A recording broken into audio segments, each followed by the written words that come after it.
میں اللہ تعالیٰ نے رمضان میں زوجہ کے قریب جانے سے صحابہ کو منع کیا تھا. بڑا دلچسپ واقعہ ہے.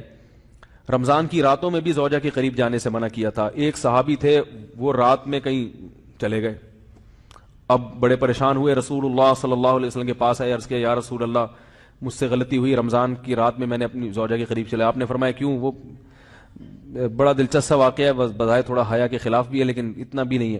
وہ کہہ رہے میری زوجہ کہیں پانی بھرنے کے لیے جا رہی تھی, ان کی پنڈلی کھلی تو میری نظر بیوی کی پنڈلی پر پڑی اور میں بس پاگل ہو گیا بیوی کے عشق میں. میں یہ اس لیے بیان کر رہا ہوں کہ جو لوگ نظر کی حفاظت کرتے ہیں وہ بیوی کے عشق میں پاگل ہوتے ہیں. جو دن رات انٹرنیٹ پر پنڈلیاں دیکھتے رہتے ہیں انہیں بیوی کی پنڈلی بھی کیا شکل بھی اچھی نہیں لگتی ان کو. بد نظری کا یہ عذاب ہے, وبال ہے کہ جو اللہ نے گھر میں آپ کے لیے بٹھائی ہے وہ آپ کو اچھی نہیں لگے گی. تو نظر کی حفاظت کیا کرو, اس سے آپ کو اپنی بیوی سے عشق ہوگا, محبت ہوگی. بات آ رہی ہے سمجھ میں؟ تو اب دیکھو کیسا روزے کی حالت ہے. رمضان میں پابندی ہے, اسلام میں حکم تھا جو رمضان میں بیوی سے بستری کرے گا 60 روزے لگاتار رکھنے پڑیں گے. کتنا بڑا جرم, لیکن صحابی سے برداشت نہیں ہوا. صرف زوجہ کے پاؤں پہ نظر پڑی ہے تو وہ کیسے بیوی سے محبت کرتے ہوں گے, اور وہ بیوی کے بغیر رہ سکتے ہوں گے. اور آج لوگوں کے فون آتے ہیں, ہماری بیگم جس میکے جاتی ہے اتنی خوشی ہے, ایسا اچھا سا فیل ہوتا ہے, ایسا عجیب سا محسوس ہو رہا ہوتا ہے جیسے آزاد ہو گئے. تو میں کہتا ہوں ظاہر ہے اب تمہیں موقع مل گیا کنڈی لگانے کا, ٹھیک ہے نا, اور یہ آنکھ مٹکے کرنے کا, تو خوش تو ہوگے. تو یہ بھی ایک عذاب ہے جو لبرل لوگ نے جس عذاب میں ڈالا ہوا ہے نا, اس میں عورت کے حقوق نہیں ہے. عورت کے حقوق نظر کی حفاظت میں اور عورت کے پردہ کرنے میں ہے. جب مرد باہر نکلے گا سب پردے میں ہوں گی تو آئے گا کس کے پاس؟ بیگم کے پاس ہی آئے گا. تو اتنے منہ کالا کرنے کے راستے کھول دیے ہیں تو ظاہر ہے پھر کامیاب ازدواجی زندگی نہیں ہوتی. تو نبی کے پاس آئے, عرض کیا یا رسول اللہ میں برداشت نہیں کر پایا, تو آپ مسکرا دیے. تو وہ نبی کے پاس گئے, یا رسول اللہ ایسے ہوا, مجھ سے غلطی ہو گئی.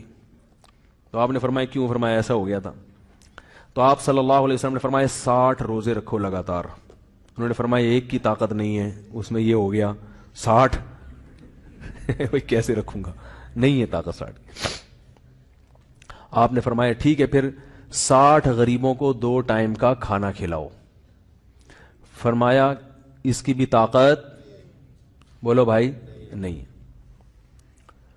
اتنے میں ایک صحابی لائے کوئی چیز صدقہ کرنے کے لیے, تو آپ نے فرمایا چلو اصل حکم تو یہی ہے کہ 60 روزے یا پھر 60 غریبوں کو کھانا, وہ نہیں تو چلو فی الحال ان کو تنبیہ کے لیے کچھ ان کے سے صدقہ کروا لیتا ہوں.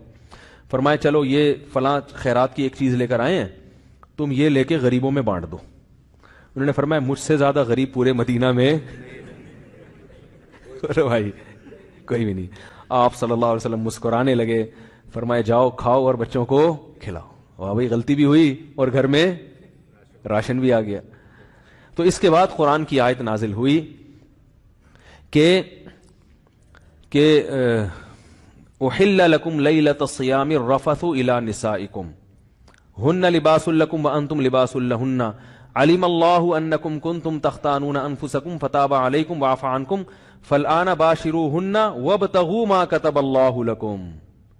فرمایا اللہ کو پتا ہے کہ تم اس حکم پر عمل نہیں کر سکتے, لہذا رمضان کی راتوں میں تمہیں اپنی بیوی کے پاس جانے کی اجازت ہے, لہذا ان کے پاس جایا کرو اور اس اولاد کو تلاش کرو جو اللہ نے تمہارے مقدر میں لکھ دی ہے.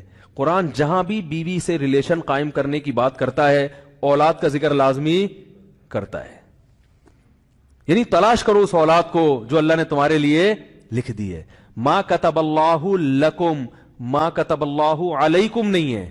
علا کا مطلب تمہارے خلاف, لکم کا مطلب تمہارے فائدے کے لیے. لام عربی میں نفع کے لیے آتا ہے, علا عربی میں ضرر اور نقصان کے لیے آتا ہے. فرمایا یہ نہیں کہ اس اولاد کو تلاش کرو جو بطور پینلٹی کے اللہ نے تمہارے متھے لگا دی ہے, جو اللہ نے تمہارے فائدے کے لیے لکھ دی ہے. اس سے پتہ چلتا ہے اسلام اولاد کی کثرت پہ کس قدر حریص ہے. بات آ رہی ہے اور بھی اس بارے میں آیتیں ہیں قرآن مجید کی, مگر میں اب زیادہ تفصیل میں نہیں جاؤں گا. کچھ آیتیں رہ گئی ہیں, کچھ احادیث رہ گئی ہیں, تو وہ انشاءاللہ پھر اگلے